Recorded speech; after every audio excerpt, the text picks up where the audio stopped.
C'était dense. Ça y est, cette Vendée Arctique Les Sables est terminée. Qualif en poche pour Isa pour le Vendée Globe, donc ça c'est très positif. J'ai pris un bon départ et puis j'ai vu que le bateau il allait super vite dans les conditions de près qu'on avait à ce moment-là. Je me suis régalée à retrouver la compétition. Et des moments avec Boris Herman ou avec Samantha Davis qui étaient très sympas, très stimulants. C'était ultra fatigant aussi. Il y avait toujours une bonne raison pour ne pas dormir la nuit. C'est éprouvant, hein. C'est éprouvant, il n'y a pas beaucoup de temps pour soi. J'ai pas beaucoup dormi. Super content de la performance d'Isa, que ce soit du coup au niveau stratégie météo, performance du bateau. Et du coup on a pu se confronter aux autres, ce qu'on n'avait pas eu trop le temps de faire précédemment. La troisième nuit qui était assez effrayante, il y a un coup de vent qui est passé. Et là, franchement, pendant quelques heures, je me suis demandé comment ça allait se terminer parce que le bateau, avec des foils, il va vraiment très vite, il a tendance à s'emballer. Des fois, ça fait peur. Donc, il y a eu aussi beaucoup d'émotions de ce style, de me dire « Ah ouais, bah, mon bateau, il va vite, mais des fois, il va peut-être un peu trop vite. » Isabelle a pris les bons choix tactiques, vraiment très bien navigué. Le bateau a vraiment montré des très belles capacités. Il y a eu aussi toute une phase avec plein de petites bricoles, des petites avaries au niveau de l'équipement électronique, au niveau des drisses, au niveau des bouts en général.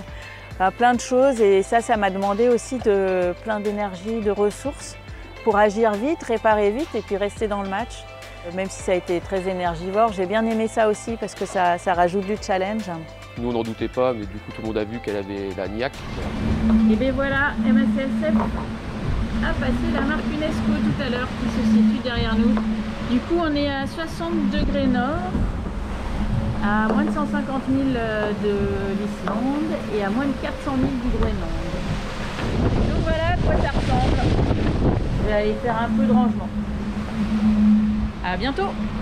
J'ai aimé les nuits où il fait jamais vraiment nuit. Alors j'ai eu froid quand même.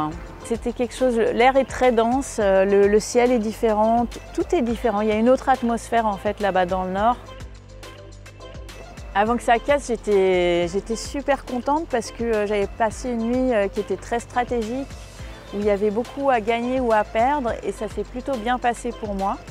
Donc j'étais enchantée de sortir de là, à la fois épuisée mais vraiment contente de ma position. J'avais l'impression de sortir un peu le couteau entre les dents et de me dire là ça va être bon pour moi.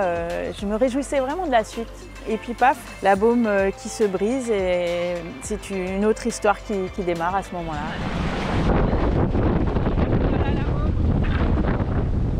Il y a une espèce de montée d'adrénaline où non, c'est pas le moment de lâcher, c'est pas le moment d'être déçu, c'est le moment d'agir et puis souvent la déception elle vient après. En tout cas moi ça a vraiment été le cas. Parce que là il y a un peu plus de vent que tout à l'heure, il y a 25 nœuds. Donc, pour sécuriser le tout, j'ai affalé la grand voile. Et maintenant je réfléchis un petit peu à comment poursuivre ma route. Voilà, je suis toujours en course. Évidemment ma déception est immense. Je suis là pour faire des expériences et ça en fera une de plus dans ma vie de marin.